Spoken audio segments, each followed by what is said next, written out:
I'm with Brendan O'Neill, everyone. Welcome to Walk-Ins Welcome. I wish you were on this show every week so we could go through the week's news. Brendan is a writer at, where are you writing? Spiked, primarily?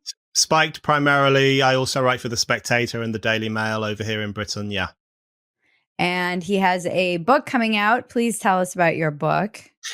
Yeah, my book is called After the Pogrom, 7th of October, Israel and the Crisis of Civilization. And yes, it is as despairing as the title suggests. It's about the aftermath of Hamas's attack a year ago and what it told us about the West and how much the West has lost the plot.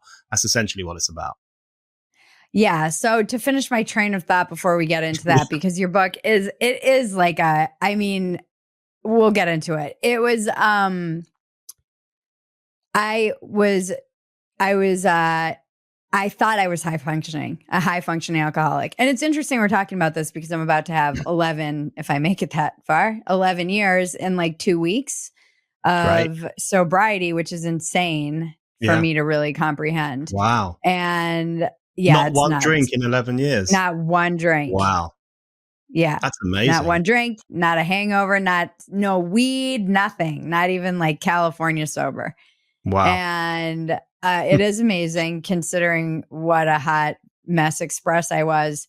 I considered myself high functioning until I quit. And then I realized how not high functioning I actually was. Yeah. Yeah. I mean, because now I'm capable of so much more than I even was capable of. And I thought that I was like a huge stoner too, on top of it, and was a very high functioning, motivated stoner. But I thought it made me creative. And I think that the stakes got a lot higher too when I started engaging in the discourse, being on Twitter and suddenly writing at Playboy.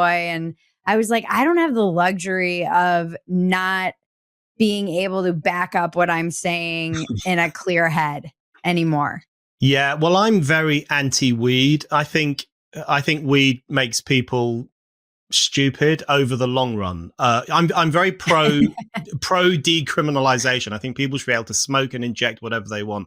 I believe in individual freedom, but I don't think people should smoke weed. The thing I like about alcohol is that it's the social lubricant. It makes you want to socialize. It makes you want to talk to people, chat to people, try to get off with someone, have a fight. It makes you more of a social creature. Whereas I think the thing about weed is it kind of drives you further into yourself.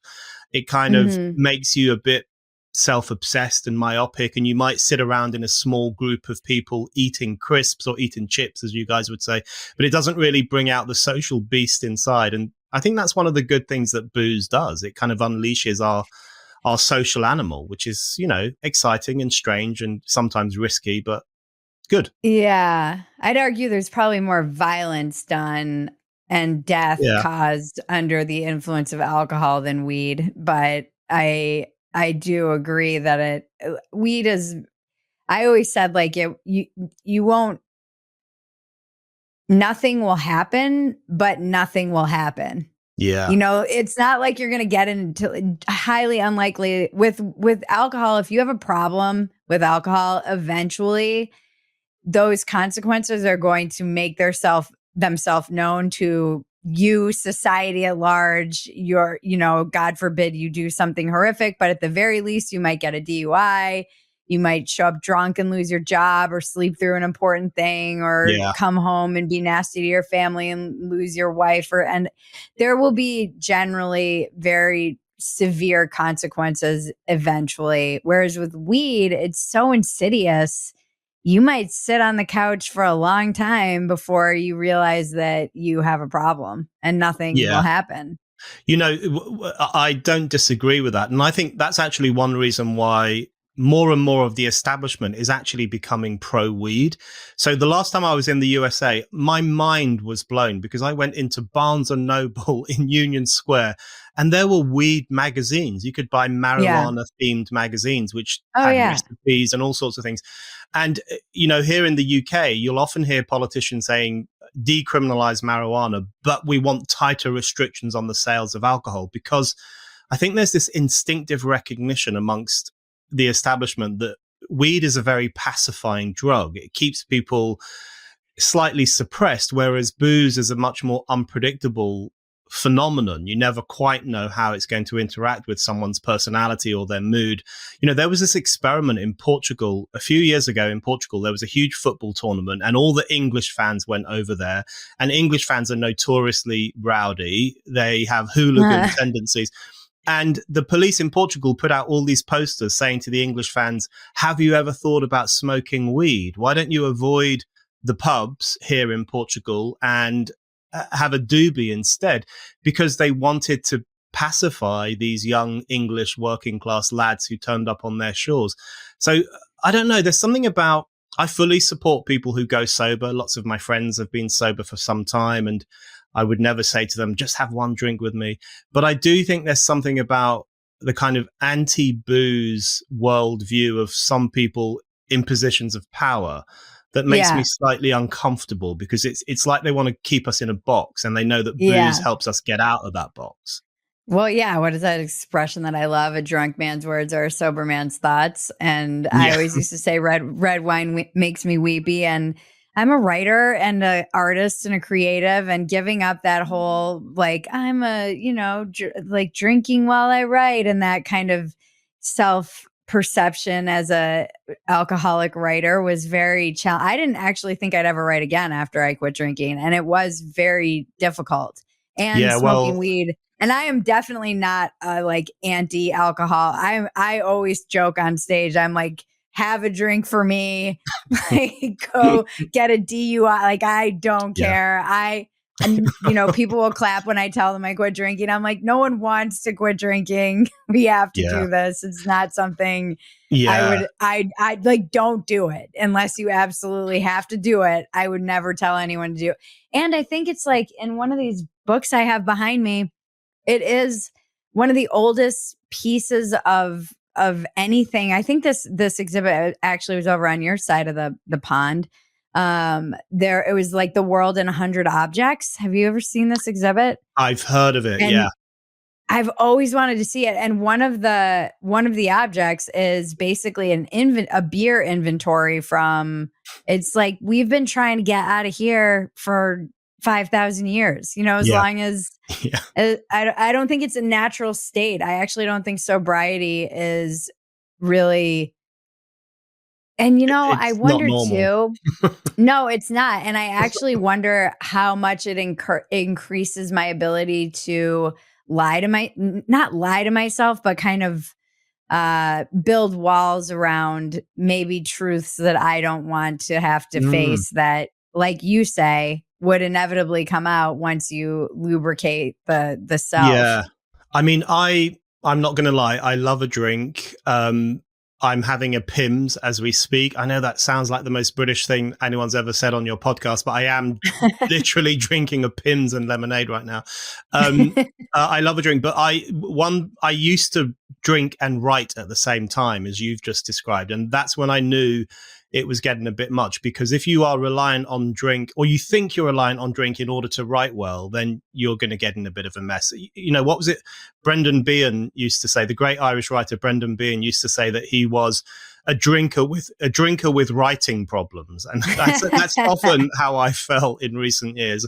And that's when you have to switch it around. At least if you're a writer with drinking problems, that's a bit more manageable. Yeah. Did you your book, it is enraging, actually. It's particularly the intro, and just I feel like I've kind of compartmentalized it and put it in a box because I couldn't live there forever, because I was one of the people who was out and felt kind of isolated. I didn't realize it until even after the fact. I just reacted like what I thought would be in the morally clear way that you should react to an incident like October 7th. Yeah. And I was kind of alone out there with some people, but it wasn't what I realized the dominant reaction to that situation, as you very articulately lay out. And I forgot how mad I was in the aftermath. And when you put it like all the schools and the posters and all, I was like, oh, I've blocked this out. I've blocked all of this out because that made me so mad and it was so dark. And my husband was like, you've got to get offline. You have to like and the like dead babies everywhere on social media. And it was just, I forgot. I feel like I've like eternally tried to sunshine that. And you have done a good job of really cataloging that aftermath, the reaction to it in the West, and saying, we can't ignore this. We need to look at this and we need to break it down. What other than that reaction inspired you to write this book? Well, it's largely because of what you've just said there, which I just thought, people need to be reminded of this, because I'd forgotten a lot of it as well. So one thing that I'd forgotten, for example, is that there was a gathering outside the Israeli embassy in London about 36 hours after Hamas's attack. And I remember at the time thinking, that's really weird because Israel hasn't done anything yet. Why are they protesting outside the Israeli embassy? And then you read the reports, you read that there was dance music playing from their sound systems, that people were singing, people were waving the Palestine flag, people were cheering and whooping and laughing. And you think, oh, right, okay, this was a celebration of a racist pogrom outside the Israeli embassy in London in 2023. And you kind of have to, it kind of takes your breath away when you realize that that's what happened. And I make the point in my book that we would remember if people had poured onto the streets of London to celebrate Kristallnacht. So we should remember that they did it for 7th of October. And so there were so many incidents like that took place in our cities in the West after the 7th of October that I had forgotten. And I just thought, I've got to sit down and write this down. And it's interesting what you say, because lots of people have told me that they've had the same response. I spoke to a Swedish friend of mine earlier today, and he said after every chapter, he had to go for a run because he was so enraged and so angry. And that's kind of, I got so angry while I was writing the book. I was fuming. I was kind of smashing at my keyboard because I was researching all the things that had happened, which I had partly forgotten about. So if this book makes people angry, I think that's an achievement, and it's a good start. It is, it comes through, but you're such a good writer. I was saying before we even started recording, it's like the kind of writing that makes me want to quit. It's so good. There's so many lines. I was reading it to my husband, just like line after line, paragraph after paragraph. I was just being that annoying person. And he was just like, yeah, he's very, very clear about these, the way you kind of fold it into and this was the kind of mind-bending thing about that moment, was the anti-race. I actually copy and pasted this just so I could accurately quote it, because it's like, the self-styled anti-fascists cozy up to the fascists of Hamas. Why did anti-racists make excuses for racist violence? Why did feminists whose mantra is believe women refused to believe that women were raped on October 7th? How did some of the highest seats of learning in Christendom become overrun by apologists for barbarism? It was all of that weird, like the and also your explanation of how the decolonizing mindset, why we shouldn't be surprised that this is actually what's happened. And I feel like I wanted your chapter, The Lure of Barbarism, to be longer, because what is the lure? You can feel that you wrote this in like a passionate, I could feel your anger, and I was getting enraged as I was reading it. And I wanted to understand, what is that lure of barbarism? Is this like what Jonah Goldberg writes about? We're just living in a time where we've kind of managed to get on top of it for a minute as humans, but it's really just our default setting. Yeah, it's interesting. I wrote the book in around 4 weeks. I went to my parents' house on the west coast of Ireland in the middle of nowhere next to the Atlantic Ocean, and I thought this will be a good place to write, and it was a good place to write. The problem is that there's lots of alcohol there, so that was a bit of a temptation. But that's where I decided to go to write it. and I wanted to write it fast, and I wanted to get that feeling of anger that was bubbling up in me as I was researching it and getting my thoughts together. In the first chapter, The Law of Barbarism, which you've quoted from there, I think the aim of that chapter is to give people a taste of what's coming in the book. So Right. and it doesn't explain everything. You know, each chapter is 4,000 words. So each chapter is quite short. There's 10 chapters in total. So it's actually a short, pretty polemical book. And I wanted to give a taste in that opening chapter about what the subsequent chapters were going to talk about. So later in the book, there's a whole chapter on university campuses and the extraordinary hypocrisy of the student activist class who, for the past 10 years, have said it's racist for a white kid to eat sushi. And now they are cheering on one of the worst acts of racist violence of modern times.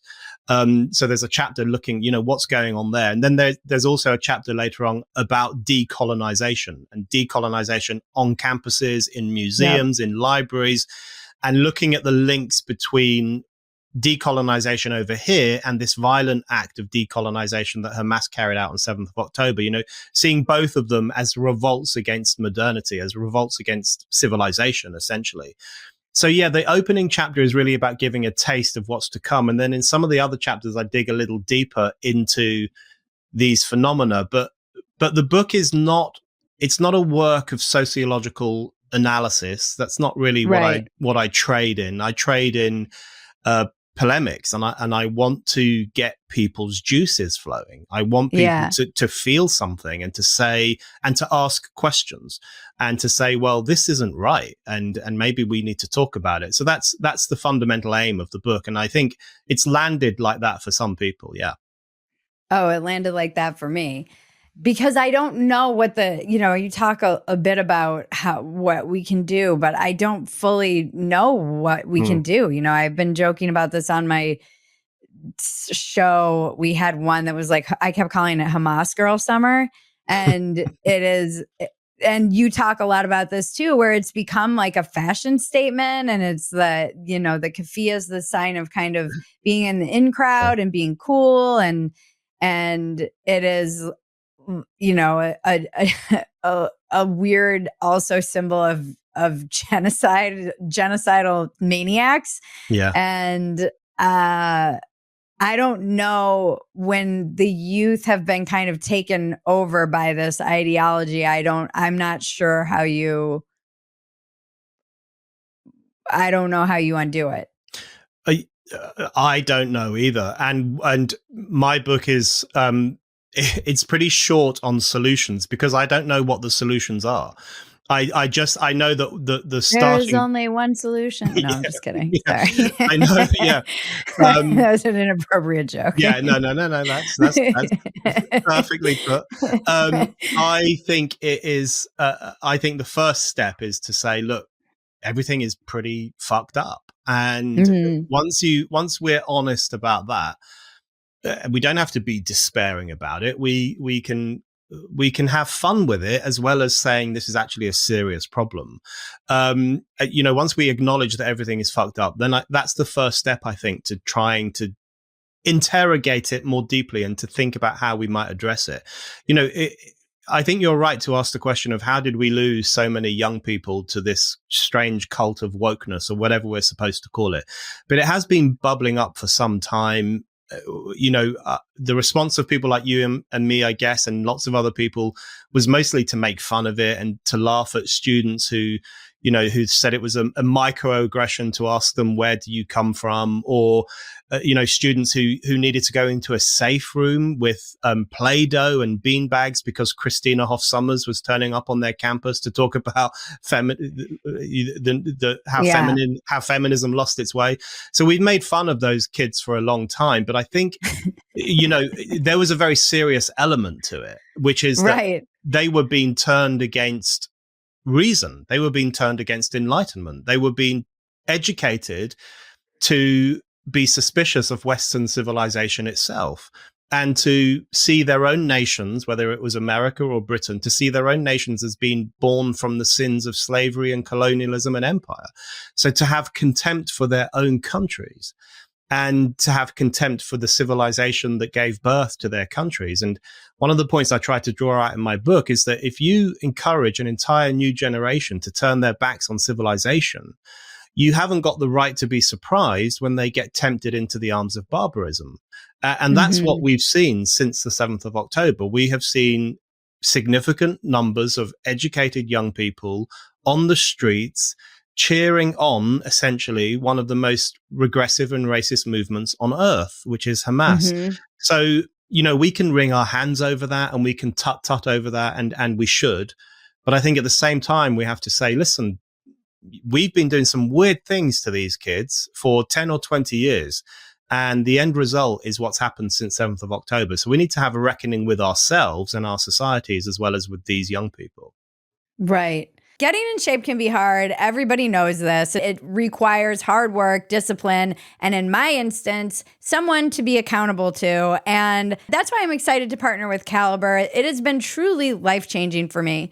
Calibur is a strength training and nutrition coaching program that's completely personalized to you. Through their app, you get paired with a personal trainer, an actual person, not AI, and they put you on a fitness program and also help out with your nutrition. In my instance, she looked at me and was like, you need double the protein you're getting, and we're going to start with weights 2 to 3 times a week. And she tailored that to my needs, what my time is, like where I'm at. It's freaking amazing. It actually has been life-changing for me. I see my body composition changing. I also feel different. And my brain feels so much better just even eating more protein. Like that alone has been a godsend. We've arranged a special deal for our Walk-Ins Welcome listeners and viewers. If you go to caliburstrong.com/walk-ins, go to that link, you get $100 off your first 3 months, and you get a 30-day money-back guarantee. So click the link below to get signed up, caliburstrong.com/walk-ins. I'm getting so strong! I am getting strong. Are you tired of wading through media misinformation, trying to figure out a news outlet's spin or bias on any given story? If you're like me, you know that everyone has a slant, but Ground News is the solution. Ground News is the most complete news comparison app. It lets you make sense of the news on your own terms by letting you easily compare how a story is covered by different sources across the political spectrum and around the world. I know sometimes in America, we forget the other world exists. This is the other world. The rest of the world exists. That's how American-centric I am. My father, I signed him up for it. He loves it because he's generally in his own media bubble and has now been using this to kind of sift through. There's a great feature, Blind Spot, that shows you, like, if you lean more left, here are the stories you probably missed in your silo. If you lean more right, here are the stories you missed from the left wing. Use our affiliate link and get 15% off. That's Ground News. Use the link below to get 15% off. I use it every day. I love it. I guess I agree. Like my tendency, I'm 40, almost 6. My tendency has been to, mock this and kind of sneer at it a bit and be like, well, maybe I always used to say you're not woke, you're annoying. I'm like, let's not make a big deal out of it. Let's just kind of try and minimize. But it was, I think post 2020 was when I really saw, young kids burning down their own cities, Yeah. and vandalizing stores in the name of capitalism is evil, and looting in the name of we've been colonized and they've been looting from this kind of eye for an eye mentality and torching small businesses. I really was like, oh no, this is I knew it was a dangerous place to go, but really seeing that kind of violence that springs from that ideology of revenge and grievance and frustration. And I actually do think weed, I know that it's like a very unpopular opinion, but I do think that you will see a connection over the years of the rise in weed and this kind of complete falling apart of society. Because The weed is very strong now. So one thing that I did have the luxury of witnessing as someone who smoked from the time that I was 13 to 35 was how strong the weed got. And one year I went to Coachella and I kept calling it Agrochella because I was like, what is in the weed that everyone is so mad? And there is something kind of aggressive about the new strains of weed that I do see. Because everybody, in 2020, when they were all marching and protesting and rioting and looting, whatever form that was, everyone really just wanted to get out and smoke weed together. It was like huge, just weed festivals, and everybody was kind of partying at these things. And there was this same element in post October 7th as well. Yeah, so I think I think you're absolutely right. 2020 was a huge turning point in all this mad politics because, firstly, it's worth remembering that it was the lockdown. So we had the COVID lockdown. Everyone was locked up. In Britain, we were allowed to go out once a day. And that was it. It was crazy. And I'm sure there were similar situations in various American states. So part of that response to George Floyd was an explosion of all that pent up lockdown anger and frustration and resentment. So people just burst onto the streets and said, we're back, we're back in the public square. And even if we're burning things down, at least we're outdoors. That was essentially the sentiment. But it was like 2020 and that Floyd moment, that was when all the identitarian crap that's been gathering pace for some time really took on a very physical form. So do you remember when there would be mobs of kids on the streets of New York or other American cities, and they would be harassing white diners and saying to white people, apologize for slavery, you honky, all this really crazy stuff. And it was like, I saw clips of white people bowing down and begging black people for forgiveness. I mean, it was washing repulsive. their feet. Remember those videos? It was we've religious hysteria. We've also, I have not forgotten this because we documented it all on Dumpster Fire. And so I have it all on every episode. I was like, what? It truly is like Douglas Murray wrote, The Madness of Crowds. Yeah. And it was a wild time. Remember the celebrities when they had that video and they were apologizing for racism? Unbelievable. And they were like, I apologize. I mean, it was such all the emails I was getting from corporations, and I've said this so many times when they're like, we apologize for I'm like, well, I didn't think you were racist until you started apologizing for it, and now I have some questions. It was delirious. It was really, really it was like our societies were in the grip of a genuine medieval style hysteria. I don't know if you've ever heard of the dancing plague, but in Europe in the 1500s and the 1600s, there was a dancing plague.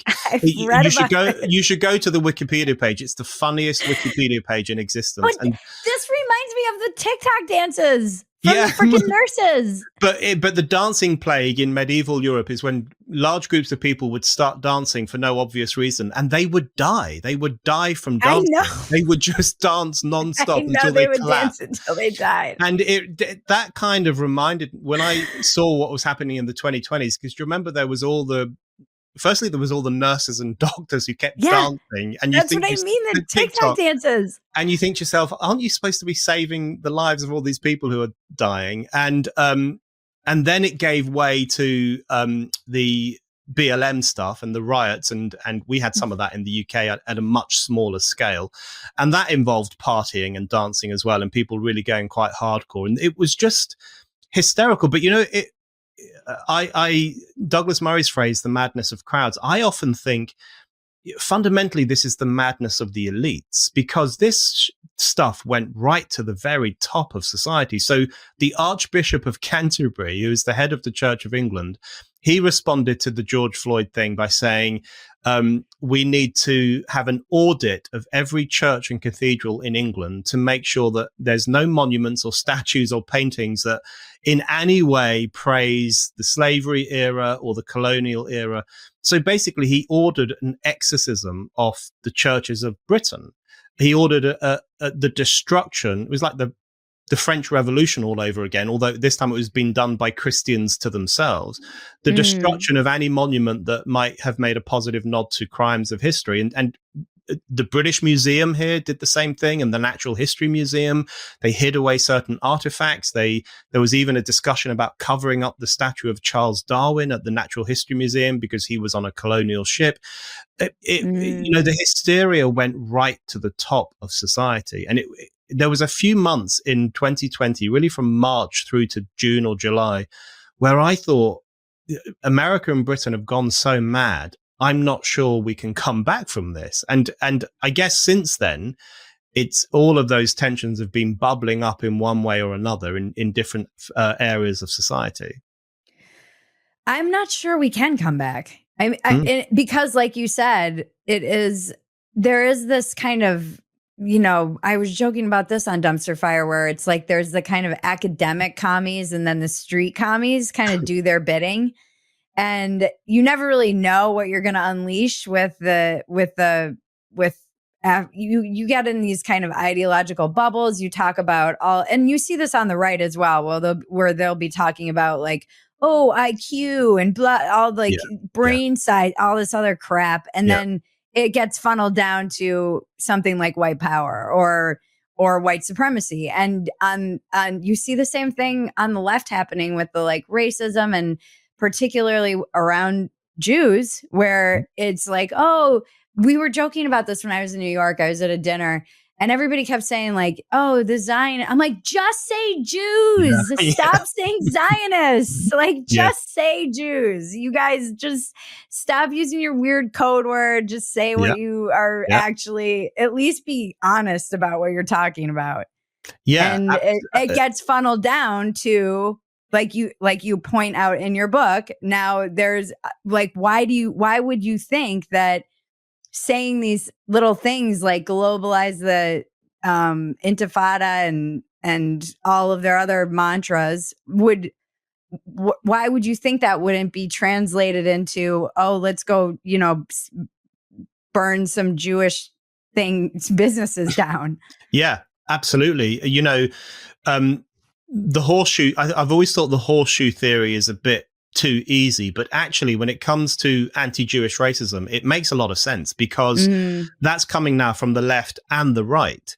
Totally. So on the left, you have this anti-Zionism, which is just antisemitism. Just be honest, fellas. We know what you're talking about. I got a message via Instagram. Say Jew. Yeah, just say Jew. I got a message on Instagram a few months ago from this guy saying, how much are the Jews paying you to say all this crap? And I hardly ever message people back, but I was probably drunk. So I messaged him back saying, I'm sorry, but I block racists.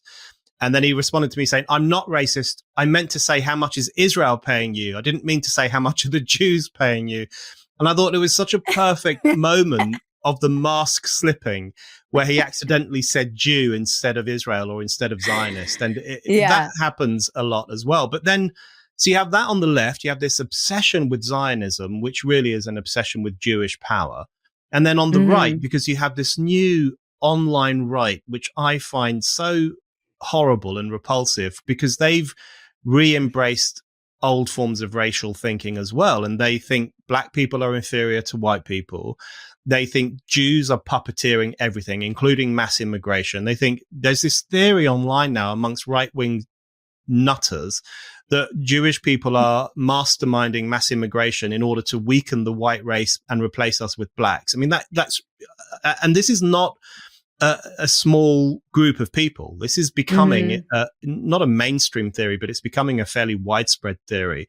So you have this pincer movement where both the far left and the far right have returned to this middle ground of Jew hatred, and they blame Jews for everything. The left blames Jewish people for the ills of capitalism, and the right blames Jewish people for resuscitating communism.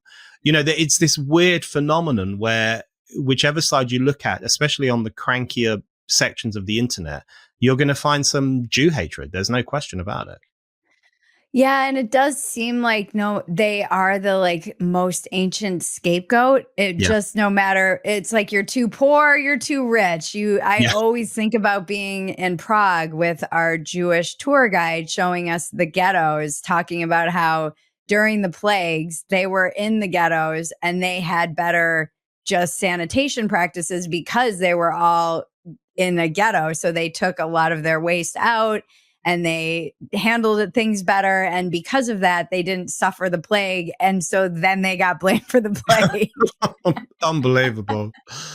It's just After it's like, oh, they don't have the plague. And obviously, it's not because we have careful. shit in our streets Yeah. and we're dumping buckets of feces into our water supply. It's Yeah. because of the Jews. Yeah, it's because of the Jews. Of course, it has to be. But I think one of the points I make in my book is that in the past, Jews were seen as being insufficiently white. They were an inferior race, and now they're seen as being too white. So one thing you will hear from pretty mainstream left-wing voices, you will hear them talk about the hyper whiteness of Jewish people, the white privilege that Jewish people enjoy. And I want to say to them, why don't you just say Jewish privilege? At least that's what the online Nazis say. Just be honest. Mm-hmm. You've got the left wringing their hands over white privilege or hyper white privilege, which often is just a reference to Jewish people, successful Jewish communities. And on the right, you have people talking about Jewish privilege, and there's an unholy marriage between those two points of view. But it's I think one of the points I try to draw out is that whenever anti-Semitism rears its head in a society, that's always a good sign that that society has lost its way. Throughout history, racism kind of comes and goes, and misogyny comes and goes, and these things are always around. But anti-Semitism in particular is always a marker for a society going off the rails. When that hatred returns and that scapegoating returns, then there's a sickness in the air. And I think that's kind of what's happening now. I think I had Brett Stevens on a long time ago, and he said something to that effect of it's like the immune system of humanity. And when anti-Semitism flares up, it's like an immune response to a society that's sick. Yeah. And it's usually also precedes a world war. So not great. But maybe that's the only way to kind of get through the sick. Because when I ask people, what happens here? And it's usually, well, we probably need some hard times in a war, truly. I don't really know how you find your way out of this. It doesn't seem like it's improving. It's not that I'm encouraging that or want that, but it does. I don't know how this situation, like, how does the mind that created this fix the problem? Yeah, it reminds me of on The Simpsons. Bart Simpson was watching TV and there was a bunch of idiot teenagers protesting about something, and he said, "We need a new Vietnam to thin out their ranks a little bit." And I wouldn't go so far as to say we need a new Vietnam to thin out the ranks of all the annoying 20-year-olds on university campuses. But I do think if people had to struggle for things and maybe, or at least recognize that life is a bit of a struggle, not everyone lives in extraordinary leafy luxury on the campuses of Columbia or Harvard or any of these other places. Not everyone has the luxury of the coastal elites with their luxury beliefs and their luxury lives. There are people out there who are struggling and who have to fight for their existence. And this does come back to the Israel question, because I just find this kind of haughty indignation amongst privileged Westerners when they look at Israel fighting a war for its survival, and they look down their noses and they say, "Oh my God, how dare you fire missiles at Hamas? Why are you firing missiles at Hezbollah?"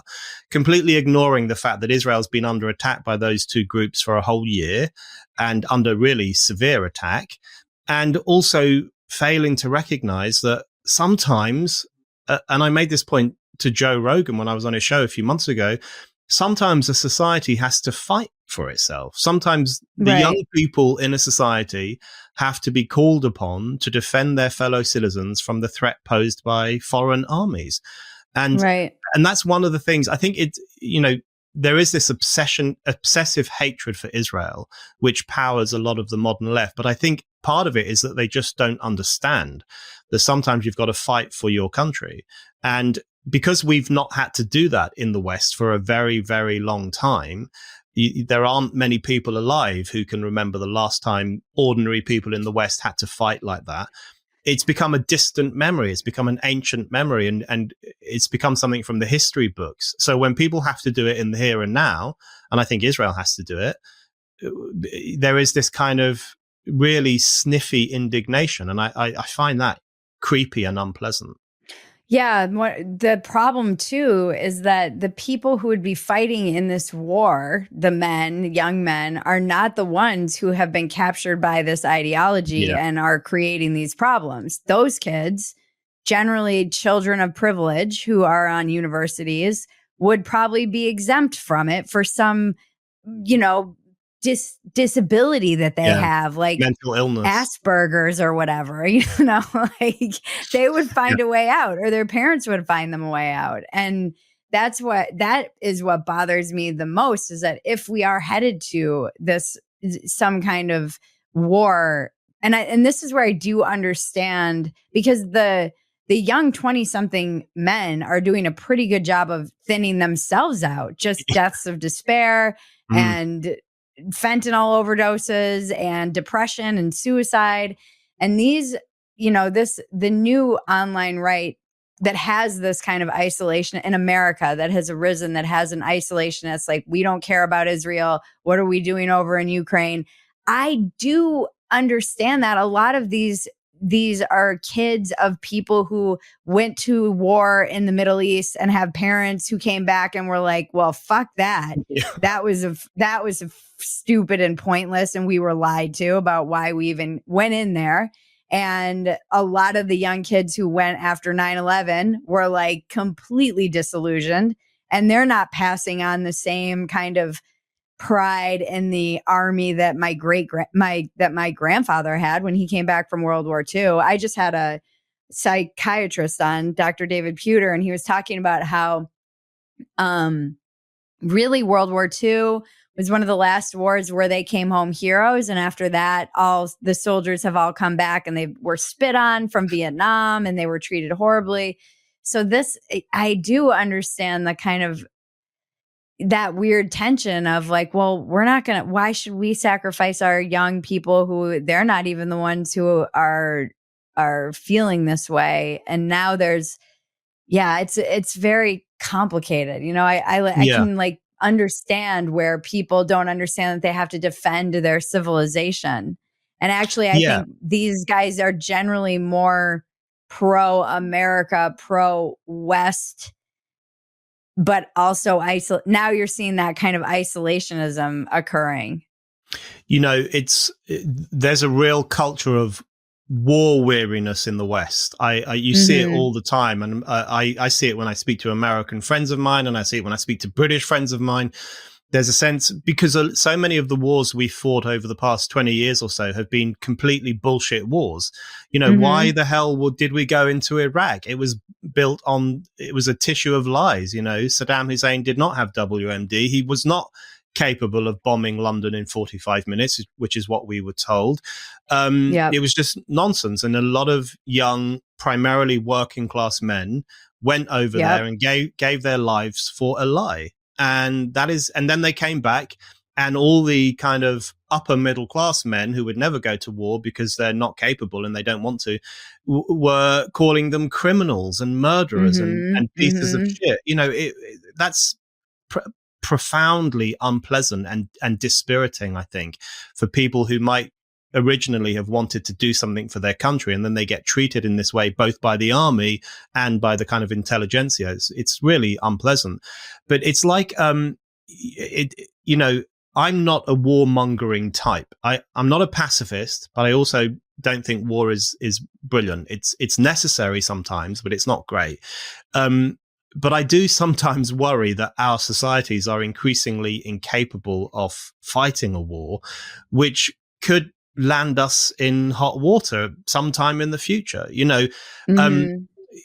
because you have this situation where the upper middle classes are not going to fight a war. Firstly, because they're all anti-war. Secondly, because they're all pathetic and weak, and they're all gender fluid, and they're very thin and pale, and they're all on Ozempic now. They have no bone density. Yeah, they're all on Ozempic, or they're obese. And they're all on the spectrum, and it's like Camille Paglia made this point that we have young people in the West who are myopically obsessing over where they fit on the gender ruler, while ISIS is coming to Europe and blowing up our children. And she said that about 10 years ago, and it was absolutely true. It was exactly what was happening. And it was a bit like the end of the Roman Empire, where you had the emperors and all their family sitting around eating grapes and playing violins, while the barbarians were at the gates and climbing over them and raping and pillaging Rome.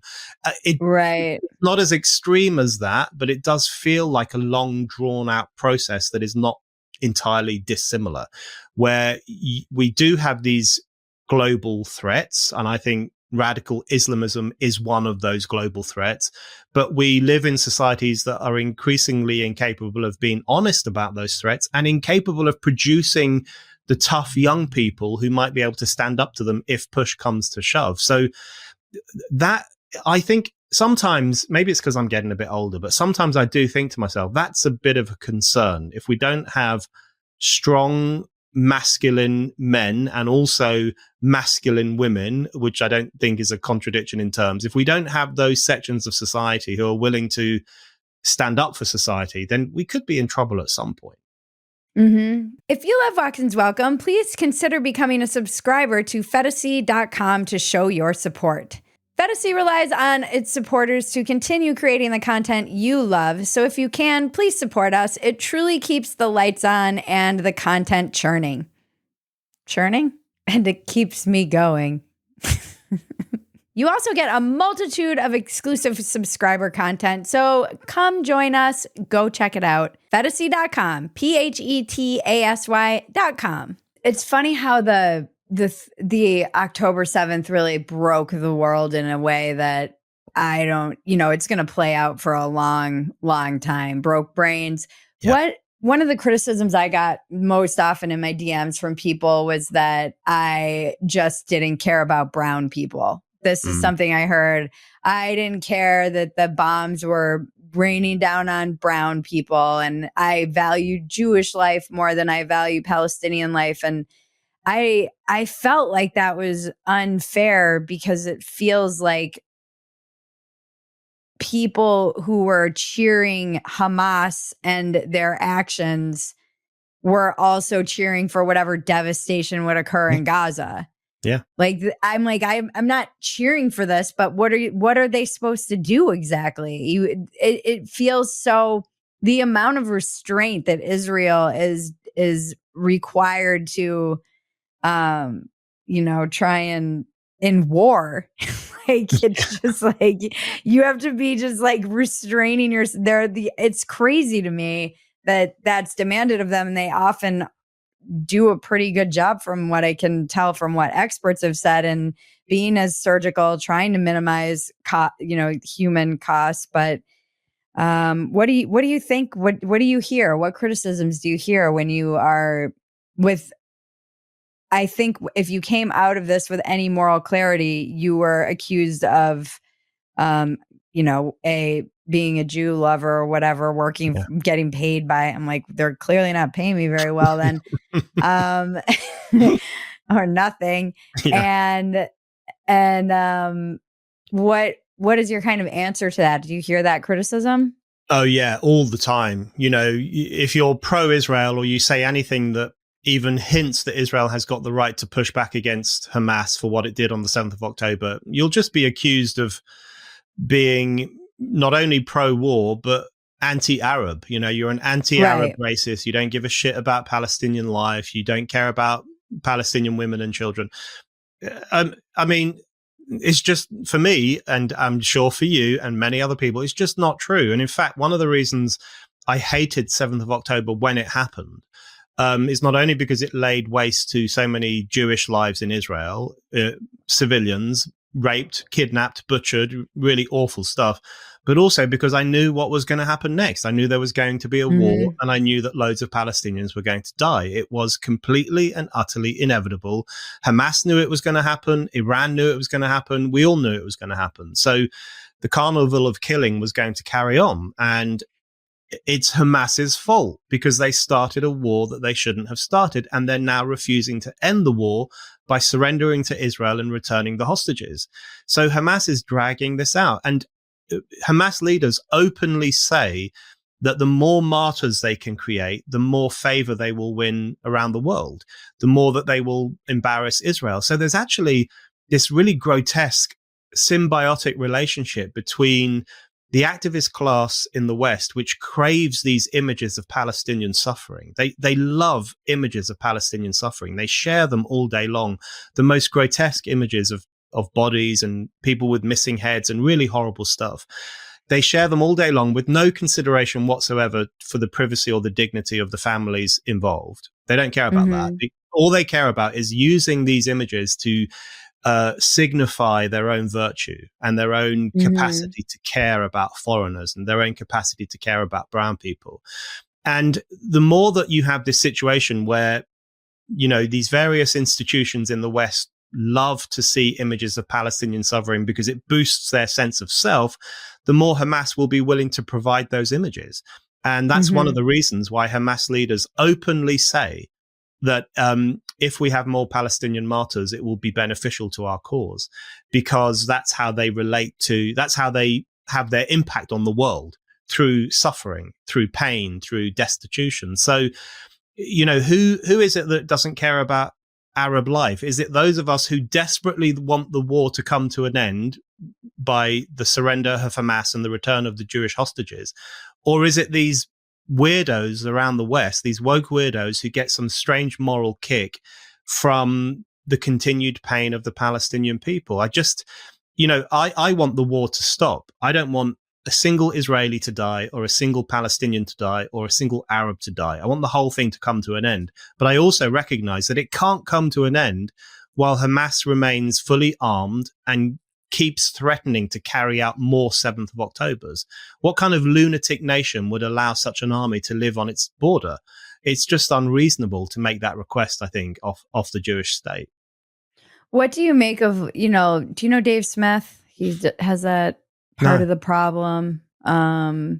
He's been around. He kind of, he makes the argument that Netanyahu, you know, kind of appeased Hamas. And what do you make of these arguments that Netanyahu kind of knowingly made this worse? I've had friends who have basically become 9/11 truthers in the wake of October 7th because they feel like that was something that was allowed. And why couldn't that have been the case in America? Friends and family members.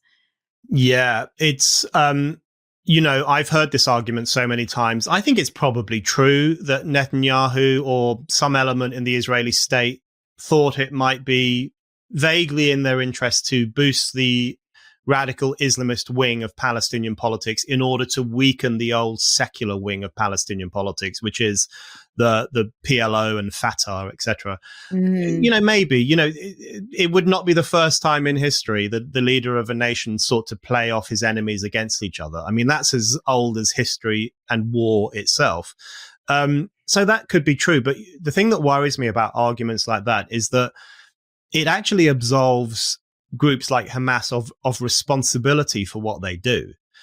So, you know, people make this argument with Al-Qaeda. People will always say that, well, you know, America and Britain supported the Mujahideen in the Afghanistan war in the 1980s. And that's absolutely true. America and Britain armed these radical Islamists because they were fighting against the Soviet Union, and it was in our interest for them to defeat the Soviet Union. But bin Laden was there, and some Al-Qaeda leaders were there, and they may have benefited from American support for a brief period of time, etc., etc. But you can't then blame America for everything Al-Qaeda does subsequently. You can't then say it's America's fault that Osama bin Laden and his colleagues took the independent, conscious decision to kill 3,000 American citizens, because that creates this really weird argument where you only see Western powers as adult actors in world affairs, and everyone else, especially Arabs in this case, are just these kind of puppets who are led one way or another by forces more powerful than themselves. There's a kind of underhand, unwitting racism to some of these arguments, because you're essentially saying mighty America and mighty Israel must be behind everything, because these idiots in Saudi Arabia or Yemen or Palestine, they're not capable of evil. And, a point I've made a few times over the past few years is it is racist to say that all Muslims are evil. Of course it is. And you will hear that argument from sections of the online right. It's racist to say that. But it's also racist to say that Muslims are incapable of evil, and that unlike us white folk, they don't have the same capacity for wrongdoing, or they don't have the same capacity for terrorism. And therefore, we always have to go and look for the American origins to where they came from, or the Israeli origins, or the British origins. There's a racial judgment in that as well. So I think my argument in relation to 7th of October is I don't care what Netanyahu might or might not have done with these Palestinian groups in the past. I care about Hamas's own decision to execute one of the worst acts of fascist violence in 80 years. And that's on them. That's not on anyone else. Yeah, there's a couple of things that come up. One, I felt the same way in the wake of Believe All Women. That it felt very infantilizing. Like, oh, these poor women, they just like, they don't have the capacity to lie or be or be human at all. They just we just need to believe everything they say. There's nothing duplicitous or shady about women, and that always bothered me from the get-go.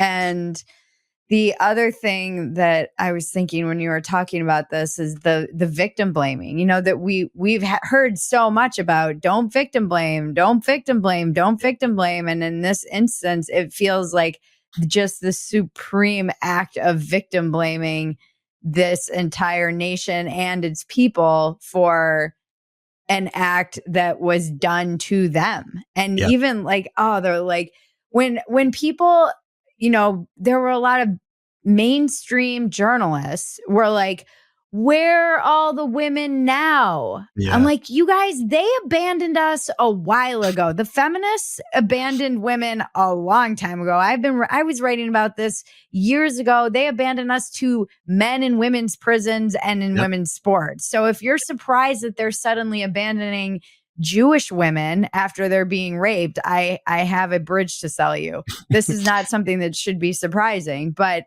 it was surprising on the, like, I don't know, when it came to like the kids and the tearing down the kidnapping posters and putting feces on them and defacing them. That is such an insane act of violence in and of itself. Just a violent of like, I think I tweeted this, like, we're the good guys, they screamed as they ripped apart a picture of a 3-year-old hostage. That's I mean, that how do you tell yourself that? That was the moment that I talk in the book about. I think the moment at which I thought, okay, the response to this pogrom is going to be even worse than I thought it would be, and I thought it would be pretty bad. It's when I saw everywhere I went in London for a period of time, you would see the remains of these posters. You would see the claw marks on these posters where people had just launched a frenzied attack on them and tried to rip them down. And there was one poster of 3-year-old twins. 3-year-old twins were kidnapped by Hamas. They were later let go. There was a poster of those twins in London, and someone drew Hitler moustaches on them. And you think to yourself, you just think, to me, it was one of the sickest things I've seen in London in a long time. And it did feel like a violent act, because this was the graffitiing of literal toddlers, not even children, just toddlers, very, very small kids. The graffitiing of them with fascist insignia, essentially saying these kids are the real fascists, not the militants who kidnapped them, but these children, they're the fascists. It was unbelievably gross. It was unimaginably gross. And there was a lot of those kinds of things happening. And in one poster, I think in New York, as you say, was covered in shit. You just think, what is this madness? What is driving this madness? And I think, in relation to the feminism thing, I think you're absolutely right. Anyone who was shocked that feminists have abandoned women needs to have their head checked. And I really agree about the Me Too stuff, because I think it was Margaret Atwood who said that there's misogyny in this idea that all women are angels. Yes. Of course, we all know there's misogyny in the idea that all women are sluts, or all women are good for is cooking food. We know there's misogyny in that. But I think it was her who said there's also misogyny in the idea that women are spotless, blameless, angelic figures who never lie, never do anything wrong, never use their wiliness or anything else to get their way. There's misogyny in that as well, because it treats them as morally inferior to men. They don't enjoy the same moral capacity as men do for deceit or one-upmanship or self-interest, those things that men can do, but apparently women can't. But, there was a moment during Me Too when I was reading about all those cases, and there was one case where a comedian, I think, masturbated in front of some women. I can't remember who it was. You might remember. And Louis C.K. And I remember reading that, and I thought, can I say this out loud? But I just thought, why didn't they walk out of the room? And I know that I've heard all the arguments about power dynamics, and he was the famous comedian, and these ladies weren't particularly famous, and so on, and they were enamored by him, etc., etc. I get all that. I understand that, and I have some sympathy with it. But they could have walked out of the room. They could have turned their backs on his ungentlemanly, gross behavior and walked away. And I think saying that is, in my view, a greater blow for sexual equality than what actually happened, which was the depiction of all these women as completely hapless creatures who couldn't do anything at all to get out of those kinds of situations. Fucking bullshit too, because I've lived in Hollywood and I've been in Park City, Utah, and I've been in the wealthy areas where the beautiful women are in Saint-Tropez, and I know how women use their power. I mean, it is not to act. It is infuriating to me to act like women don't have power. And when I have wielded that power, I've written about using that power. I've written about weaponizing my sexuality to a point that is unhealthy for men and women. I mean, this is one of the oldest, and you're right, there is misogyny in that idea that women are kind of so pure and angelic. And I think it even gets tied to why men are kind of excused for, like, well, they just have to sow their wild oats and have affairs, and women will be stoned or killed. Or, I mean, this is the other thing too, and it's just a tangent, but in America, we have all this conversation about like the trans genocide of like 9 people. And meanwhile, women are killed in massive numbers by partners or former partners every day in America, all the time. And where's that conversation? Why don't we care about those women? Usually because they're lower class, usually because they're middle class. It's the same thing with the rape gangs in UK. It was all like white, middle and lower class women that this was happening to. Yeah, it's absolutely right. There's such a, one of the reasons that feminism has betrayed women is because feminism largely became an upper class movement. Yes. It became a movement through which largely upper class women could pursue their own interests, including their own class interests, which was to be in the boardroom and to have an equal share to power in big business. And fine, of course, I think women should be equal in the workplace, including the business world. But it was the means through which, the girl boss sections of womankind could pursue their own class interests. And they completely forgot about women everywhere else who have very different interests. And it's why I've always had an issue with the feminist argument that women are a sex class, because I've always struggled with that argument, and I get so much flack from feminists for my criticisms of it. But I'm sorry, but women aren't a sex class. And the woman who cleans Apple's offices might be an immigrant woman, but very badly paid, who works late at night cleaning their offices. I'm sorry, but she's not the same class as the women who run Apple and the women who have the big jobs there and the women who get paid the big bucks and leave at 4 p.m. and go home to their big house. These women are not in the same class. They are different classes. And lumping them all together, I think, just kind of confuses the different issues that impact on people differently. But it's, in relation to the 7th of October, the fallout from the 7th of October, I mentioned this in the book, but one of the most telling moments is in the month that the UN finally published this report saying women were abused on 7th of October. It took them months and months to do it, but they eventually did it and they got the evidence together. In that same week, feminists in Britain were fighting for their right to go to the Garrick Club. Now, the Garrick Club, for American listeners, is this opulent men-only club in central London where very, very powerful men from King Charles down go to have a glass of wine on a Friday or whatever. And it's only for men. It's one of those archaic men-only clubs. And these feminists were fighting for their right to go into this palatial club in central London and quaff champagne with powerful people, while women in Gaza were chained to radiators, while Jewish women were being abused and shot in the head by their captors and sexually assaulted.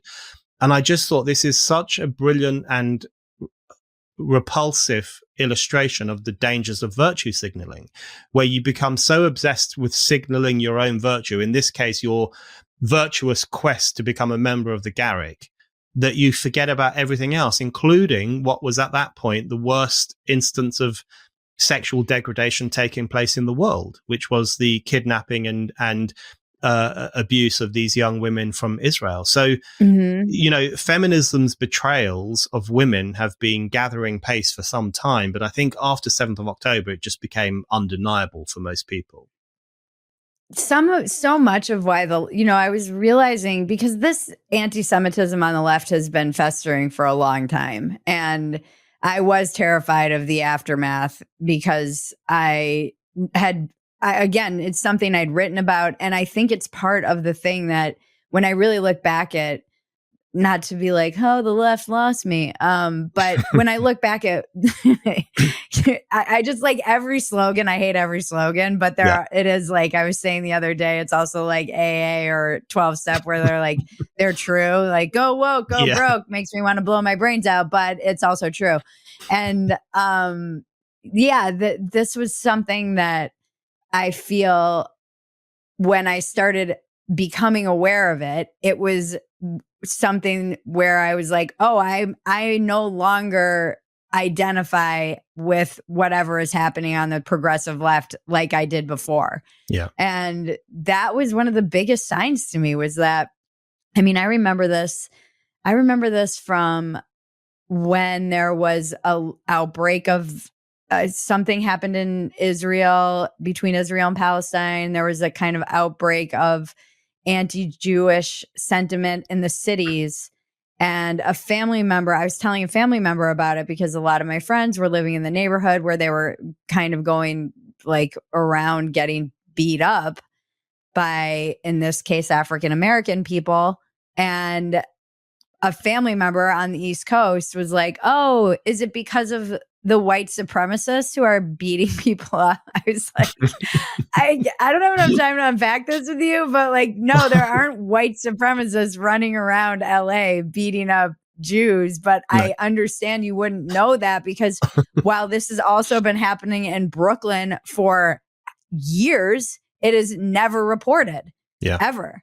I mean, there had been violence against Jews in Brooklyn for like bad incidents of it.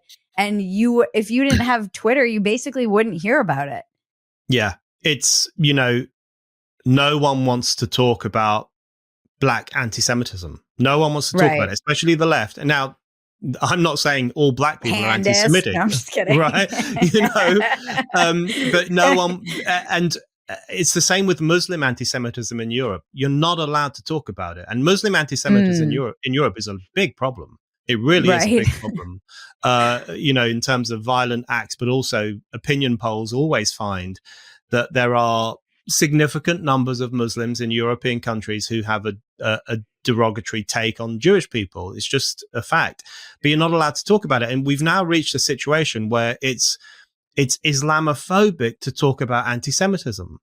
And it's racist to talk about anti-Semitism. And you just think, how have we arrived in this situation? And I think it is in large part down to the politics of identity and all this identitarian crap that the left has embraced. Because what the politics of identity does, it doesn't just say, listen, we need a reckoning with our racist history and so on and so forth. It actually organizes races according to their moral worth. So you're either from a privileged race or you're from an oppressed race. So you're either from a race that deserves disdain and must be forced to apologize for the sins of history and must always atone for everything that went wrong. And that includes white people, Jewish people, the privileged races. Or you're from an oppressed race like African Americans or Muslim communities in Europe, and therefore you deserve sympathy, you deserve resources, you deserve our support, etc. So it brings back to life a kind of very subtle form of segregation where races are segregated according to what these people consider to be their moral worth. Are they privileged and thus bad, or are they oppressed and thus good? And when you have that system of racial judgment, the Jews are always going to lose out because it's not a uniform phenomenon, but Jewish immigrants tend to be relatively successful. They are a pretty driven immigrant community for various historical reasons. It's the same with other communities as well. So, for example, if you look in the UK, African immigrants, so black kids born to African parents, do incredibly well at school. They do incredibly well in university, whereas for various reasons to do with family breakdown and lack of fathers, etc., black kids from Afro-Caribbean families do worse. So you always see these differences. But because Jews in the West, at least, are mostly white and often successful, they lose out most of all as a result of this identitarian hierarchy. They're always at the top, which means they're always the people who get the most abuse. So on the left, this kind of new anti-Semitism has been gathering pace for some time, but it's an anti-Semitism that masquerades as anti-racism. And that's what makes it really difficult to unpick, because at least the fascists of the past were pretty open about the fact that they were racist. What we have now are people who have embraced anti-Semitic thinking, but they call themselves anti-racist. And that makes it quite difficult to challenge them. I don't know. I don't know where we go from here. Truly. I think I spend a lot of time talking to people about this and thinking about this. And I'm grateful for people who seem to have some moral clarity on it, and your ability to articulate a lot of the hypocrisy around, in particular, this. It is just, you're like, why is it always, why is it anti-racist, and why is it when it's Jews, none of those things apply? Yeah, exactly. And then Absolutely. You're like, it's because they're Jews. Like, there's no other explanation. I don't know what I can't find another explanation, because everything else, it does not make, it's not logically coherent. There's not that I expect that from the people who will tell you that men can get pregnant, but I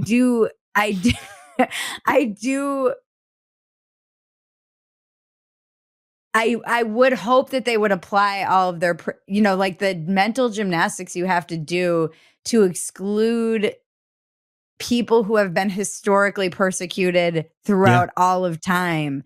And in this instance is pretty wild. And I really don't know what else to attribute it to, other than maybe like the thing that worries me too is that, and I was having this conversation with some Jewish friends, because they know what anti-Semitism is. They are taught about anti-Semitism. Yeah. They experience it. They learn about the history of it. They know the tropes. They know, like, why are the Christians disappear? You know, they understand this. Most Americans in particular, I don't think know that many Jews. Maybe they know one. If you're in a city, you probably know more, but the average American in a small town or and I don't think they know that many. And I don't know how much historical knowledge really anyone has. And I'll have people in my life that I love and respect send me these very obvious anti-Semitic Yeah. tropes disguised as, well, we're just asking questions. Yeah. And it's like, I have to be like, guys, this is anti-Semitism. And it's like, well, they don't know. And that's what worries me, is that now you have, with like reels and memes and just asking questions, these things that are historically 1,000-year-old tropes about Jews being spread under the guise of just TikToks, reels, and people who are just, to people who really don't know and don't even know that what they're actually ingesting is a very insidious, ancient form of anti-Semitism. I don't know how you combat that. I just think, well, calling it out, to use a woke phrase, is definitely the first step. But I couldn't agree more. All of the ancient anti-Semitic tropes are coming back. They often get dressed up as anti-Zionist tropes these days, but it's the same thing. So on just all these, Jew. yeah, I'm gonna on make all these, that T-shirt. Yeah, you should. On all these marches in London and New York, you'll often see people say the Zionists control the media, and you think, come on, just say Jew, just be honest. Or they will say, that America and Britain are eating out of the hand of Israel, which is exactly what the Nazis said. They said the Jewish people controlled the world politics, controlled the banks. It's the same old shit, but it's just been given a little bit of spit and polish with the Z word. Glow up. Yeah, glow up, right? The glow up of racial hatred. But it's like, but I do sometimes think to myself, you know, how have we ended up in a situation where students at Columbia, not to pick on Columbia, but students at Columbia who would consider themselves the most progressive people in the world, are saying to Jews, fuck off back to Poland. Or, you know, there was one case at Columbia where one of the student activists held up a sign that said, "You're next. You're Hamas's next target." And she pointed the sign at a bunch of Jewish kids. There was a placard in the middle of the encampment at Columbia which described Israel as the pigs of the earth. Now, if anyone wants to tell me that that's anti-Zionism, I tell you what, I'll punch their lights out, because we know if you're referring to Israel as the pigs of the earth, and if you're harassing Jewish students, that's anti-Semitism. That's all it is. That's racism. And, you know, in the moment, because we live in a moment of moral cowardice where so few people are willing to call this stuff out or to name it for what it is, it looks like everyone's getting away with it. It looks like everyone's getting away with the madness. But the optimist in me thinks that in 20 years' time, when we come to write the history of this moment, future historians will be dumbfounded that open anti-Semitism returned to campuses like Columbia and Harvard. They will be dumbfounded that lesbians had their breasts cut off and they were given drugs to turn them into men. They will be dumbfounded that our societies were in the grip of such hysteria that white people bow down and kiss the feet of black people. I really do. The optimist in me thinks that at the moment, people treat this crap as normal, but in the future, people are going to say, what happened then? What happened in the early 2020s that created such a racist, anti-Semitic climate and such a homophobic climate where young gay kids were being drugged and surgically castrated or having their bodies reordered by doctors because they were seen as having some inner sickness? You know, how did societies lose their way that much? I genuinely think at some point, other people will start to ask those questions as well. I mean, I hope so. It seems a little bit like it's happening. I see a lot of pushback It does seem, but I don't know if it isn't. It might be too late.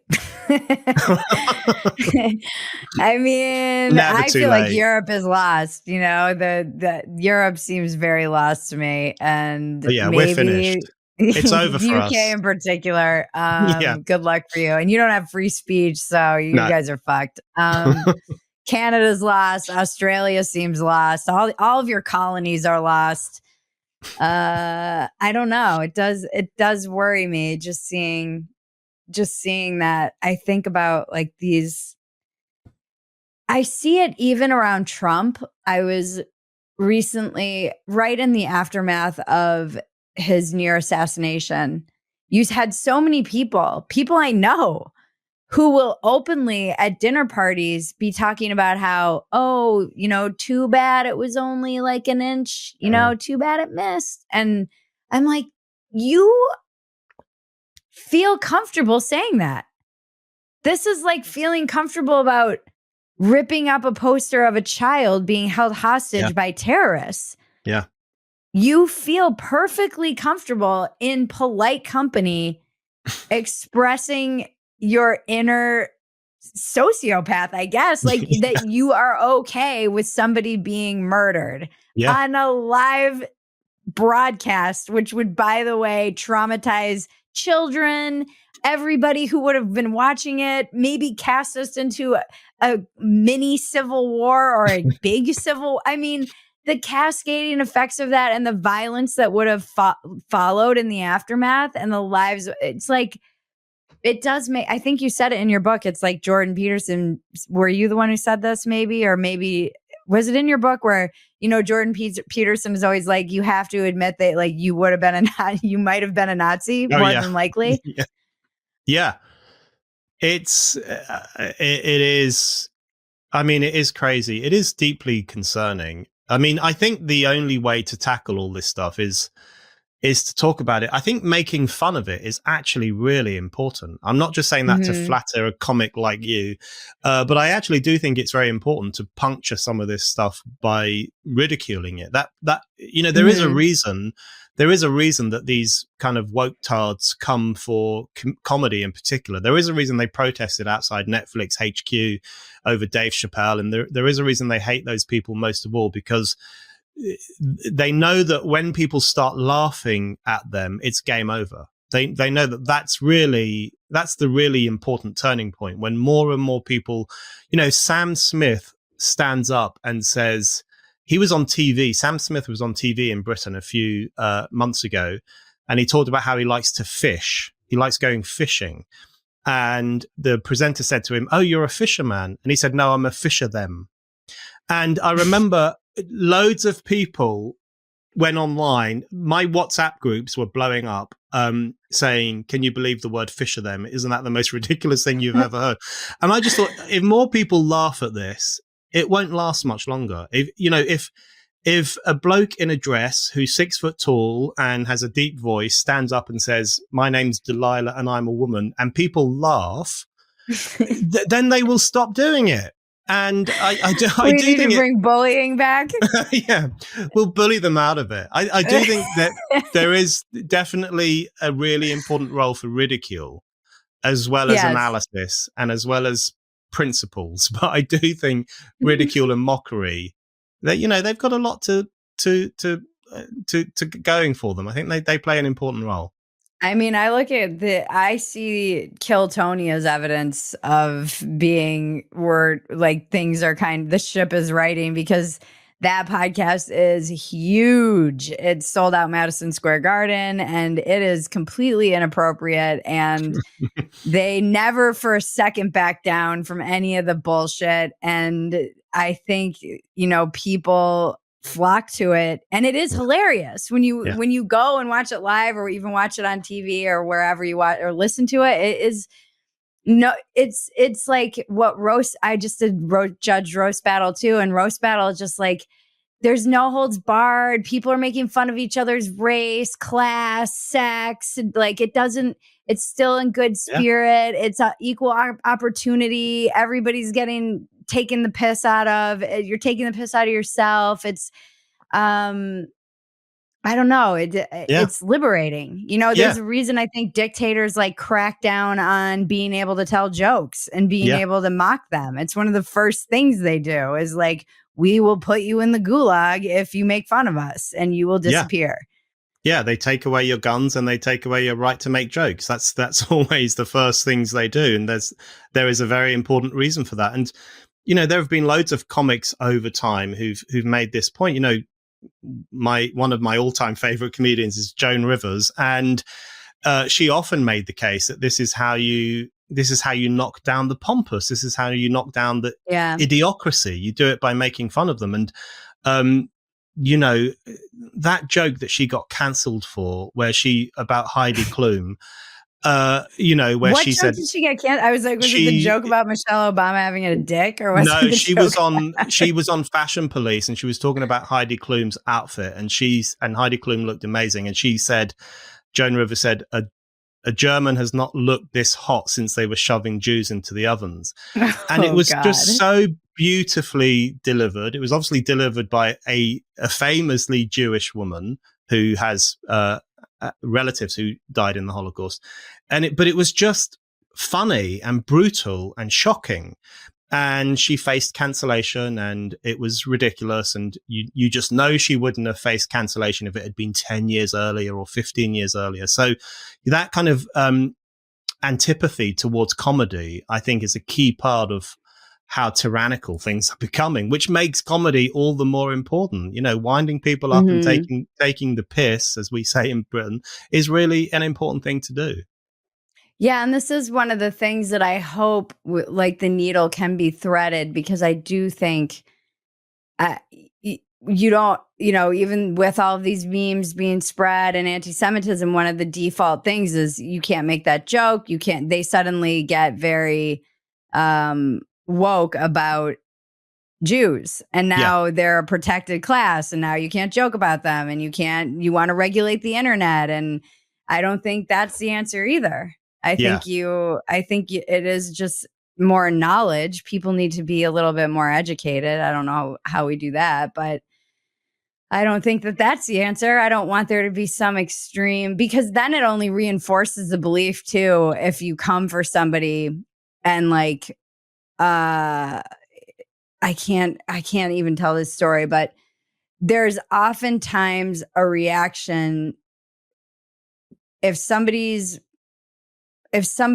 is saying something, it's anti-Semitic, and then they get like, this happened to Candace, and I was like, they shut down her YouTube channel for like 7 days and she couldn't say anything. And I'm like, well, this doesn't help anything either, because if you mass cancel her and mass report her, now you're only reinforcing the belief that the Jews do control everything. And they're in charge. Absolutely. And they're in charge. I always ask the same 2 questions at the end of all my podcasts. What's your biggest defect of character? Now we're going to make it about you. Oh my God. So this is therapy in a way. That's a great question. I probably have quite a lot of character defects. I have a tendency to laziness. It drives me. I know that's a bit of a boring one, but it does drive me around the twist. I let deadlines creep right up on me, and then I go insane and try to get everything done.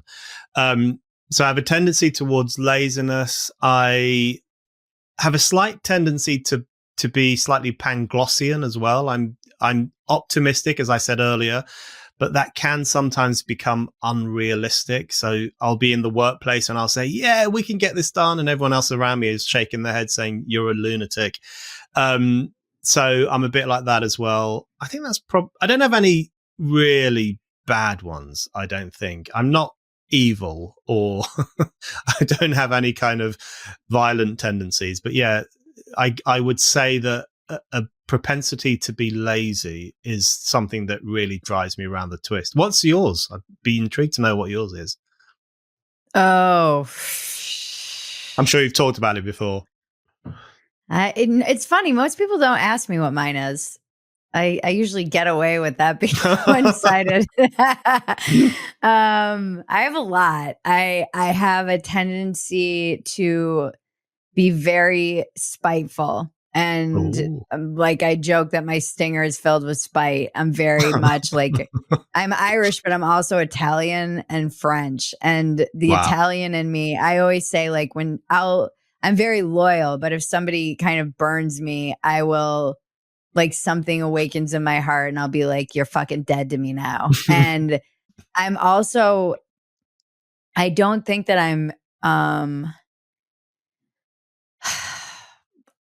don't think that I'm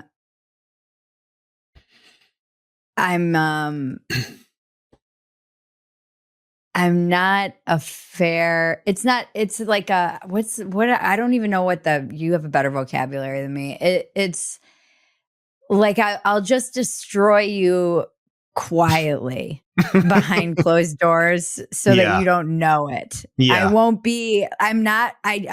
don't like confrontation. Yeah. So instead of being like courageous and confronting somebody with something, I will just ruin their life behind closed doors if I can. Yeah, that might not be a defect. That might be the right way to do things. You know, who are we to judge? But it's interesting to hear you talk about spite because there's a famous journalist in Britain called Julie Burchill who now writes for Spike. I'm very happy about that. And she was once asked, do you have any hobbies? And she said lunch and spite, which I thought was just the two perfect hobbies to have. Go to lunch and be spiteful. Why not? Yeah, I think I used to be pretty, and I think that duplicitousness is something I really struggle with, just even being an addict. And I have it. Yeah, it's like I always said to my first, like, it's like a general squirreliness or shadiness that I don't like about myself that I've actually improved upon quite a lot, but I still often fail. Right. Fail myself. Yeah. And others. So yeah, those are the big ones. I wish I was more confrontational. I think it would be better for me to be like more radically honest or whatever. But you know, sometimes you see confrontations in public, like you'll be in a Walmart and people will be having the loudest argument. And to me, that's a very alien thing. It's like when I see people speaking on their mobile phone on the bus, I don't understand how people can do that. I don't understand how you can have a conversation, an intimate conversation with a friend that everyone else can hear. Maybe it's because this is a new thing, relatively speaking. To me, that kind of noisy confrontation, that outspokenness, that loudness in public, I've always felt slightly uncomfortable with that. But I'm totally. British. And I have very different parental figures. My parents are divorced, but one is very kind of, I would say, keeps their cards close to the vest, is slightly shady, never really know what's the truth. And I feel like there's a part of them that I can never really access or know. And I think I lean more towards that than like my fiery Italian other side, that it has no problem being completely emotionally self-indulgent in public and throwing like a fit and making a scene. And I always found that to be like, it made me squirm. And I think also coming from divorce, I just naturally am like conflict averse. Yeah. Like I grew up in a lot of conflict and I just want people to get along and I don't want to have it, but it works against me. I should just be more direct. I think it would be, it's something I should work on. Yeah. I grew up in a huge family. There were six boys. My parents had 6 boys, no girls. Oh, wow. And we had a lodger as well for a period of time. So there were like 9 people in our tiny, tiny house. A council house, we call it here. I don't know what we call it there. Government funded housing. Very crowded, very noisy. So from an early age, I had to develop those skills of trying to avoid confrontation or trying to put the lid on confrontation, because otherwise we wouldn't have survived. So, you know, I think environment as well as culture not that these things determine who we are, and we can always change who we are if we really want to, but they do have a big impact on how people think and behave, for sure. Oh yeah, I'm the oldest of 5, mostly girls, so it's different energy, but still just like lots of kids around all the time, and just like full house constantly, and constant noise, constant chaos. Nothing is ever where you left it. I remember when I first lived by myself and I would like leave something there and then it would be there when I got back. Amazing. I was like, what is this sorcery? Yeah, wonderful. There was never enough food, you know. No. We were just always like churning through so much food. And for me and my brothers, it was deodorant. We were always, because we're all close in age and we all became teenagers around the same time, 6 young men. We were always running out of deodorant. I mean, we would have literal fist fights over Link deodorant and who would get the last spray before they went out on a Saturday night. I mean, that was really what we fought over. We ate so fast too. Like even still, I have to slow myself down because it was like that was whoever finished first got seconds. It was really very much like you're either quick or you starve. And my dad's one of 10, so like our extended family is huge, and there were 26 first cousins. Many of us. It was just like chaos growing up, and.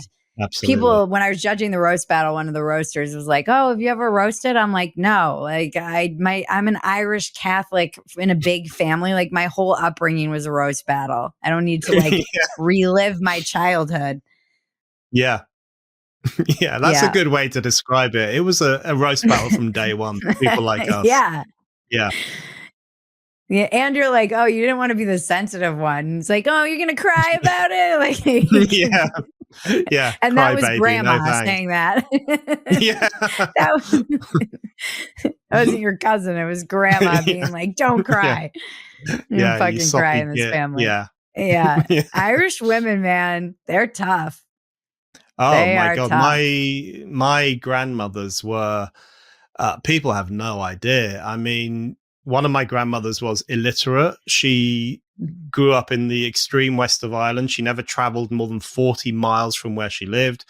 She milked the cows, including on the days that she gave birth. I mean, it's just a different world, a completely different world. Totally different. And they were tough as nails. And we'd go and visit them in Ireland when we were 13, and they'd say, have a glass of whiskey. And you couldn't say no to it. That would have been incredibly offensive. It will put hairs on your chest. I want to go. Just kidding. It was. Can't say no. Sorry. Yeah. No wonder I'm a drunk. That's where it comes from. Yeah. Blame Granny.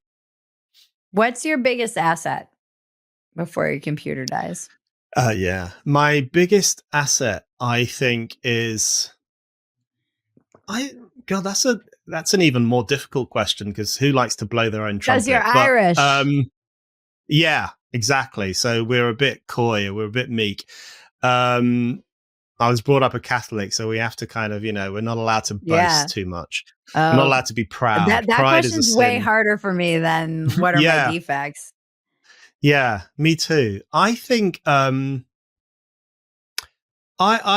think one thing I do pretty well when I do it is I'm willing to approach issues from an angle that I don't think anyone else is approaching them from.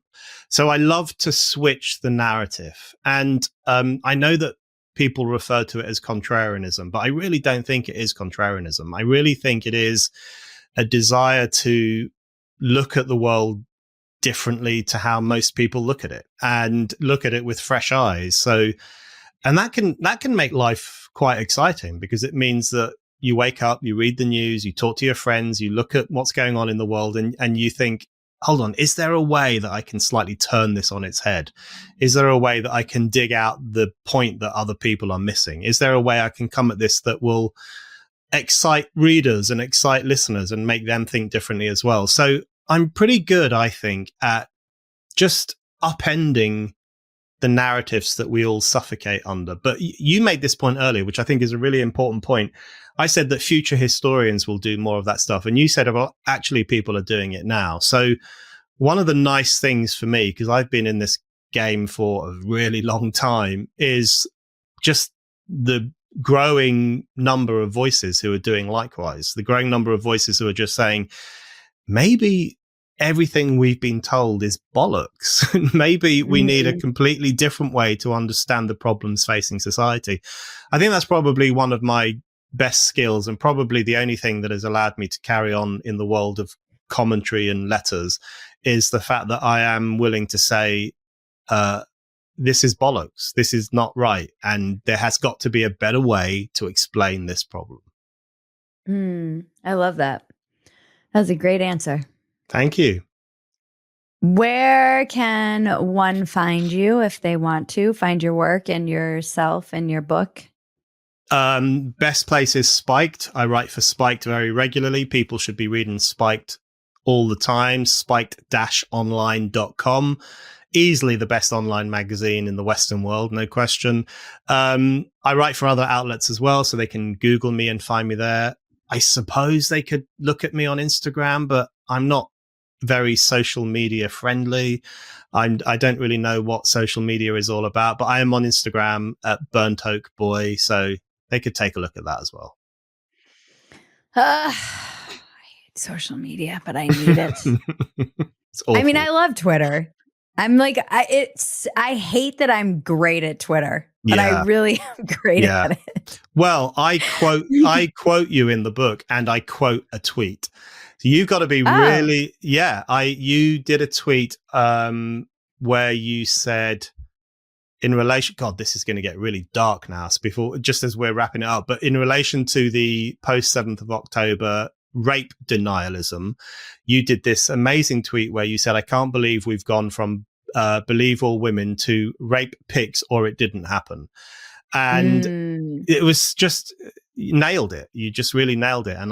So I've included that. And I think people who use Twitter well should probably use Twitter all the time. You know, why not? It's not evil. It's just, it's not for me, I think. Yeah, I mean, but it is like, I should have a book, you know, I do. It's just on Twitter. And I said on Twitter as well during the October 7th, I never really understood how the Holocaust happened. Like, I didn't understand it until post October 7th when I was like, oh, this is how it happened. Yeah. I didn't understand it. I was like, how were people, one of the, I have the, it's called The Choice, and it's from a Holocaust survivor. It's a memoir, and she talks, it's like such a scene that's just drilled into my head from her memoir of being on the train and seeing people just going about their lives, like going to the farmer's market and walking around in these towns as train loads of people are passing through, and no one was like, that smell coming from downwind and all of these people, that seems like it should be something we should worry about. Yeah, absolutely. And now, as you say, sadly, we know how that happened, and we can. It was instructive. Absolutely.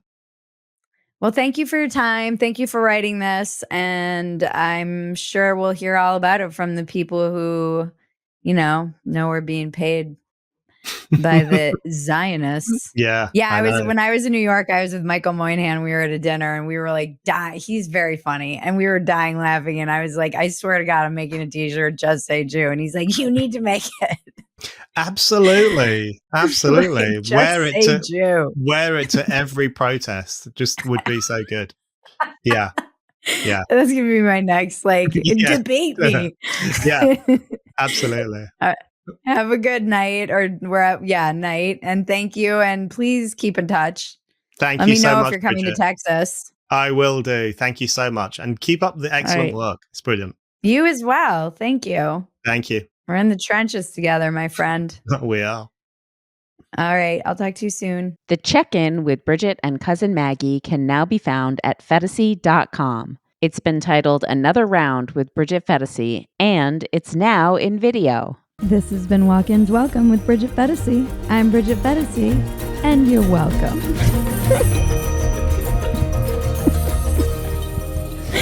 It's the dumbest line.